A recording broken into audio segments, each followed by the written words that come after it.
plan on celebrating it with my family. But I also, since I'm from Florida, celebrate May the 20th, which was really when Florida's blacks or slaves were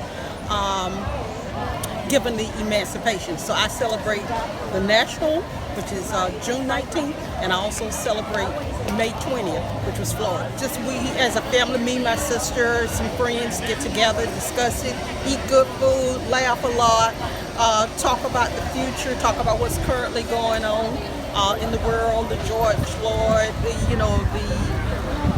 January 6th situation, the country, and how much I love America.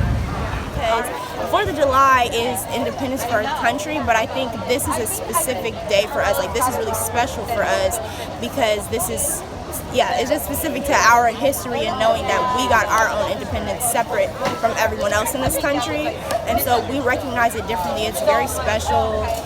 It's recognizing that, okay, now we can be a part of society and not be the workers of the society or not be the property of the society. Like, now we are recognized as human beings.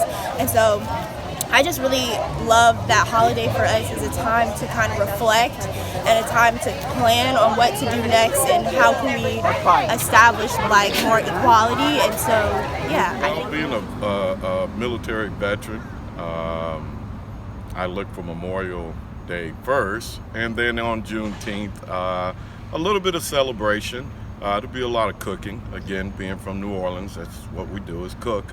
So there'll be a little cooking. I might even travel home just to be able to go to the local communities and be able to see some of the people that I grew up with and some of their kids, and probably talk about a little bit more of the history of Juneteenth, being an educator and a owner of schools.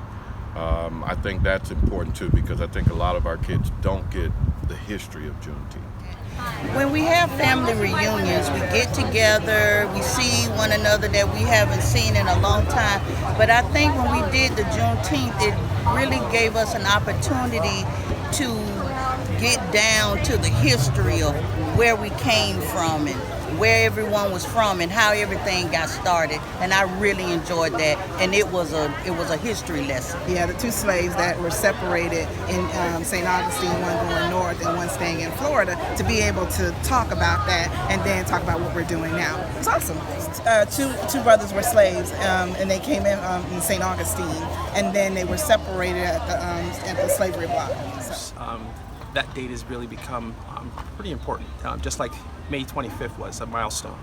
I look at Juneteenth as well as a milestone. So I think for me, luckily I'm in an organization that we have a lot of, I'll say, diversity and inclusion tactics to increase awareness.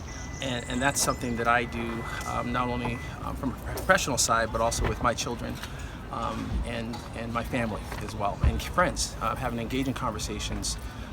Love getting their perspective and insights to increase my awareness, and so I think Juneteenth is just another day, and even beyond that day, just it's education and just being aware of what that date is symbolizes, and the way I can continue to be an ally, not just for African American, but for all races, is to continue to educate myself and become aware and listen to those insights. So that's certainly what I'll be doing, not only on Juneteenth, but days every other day of the year as well too.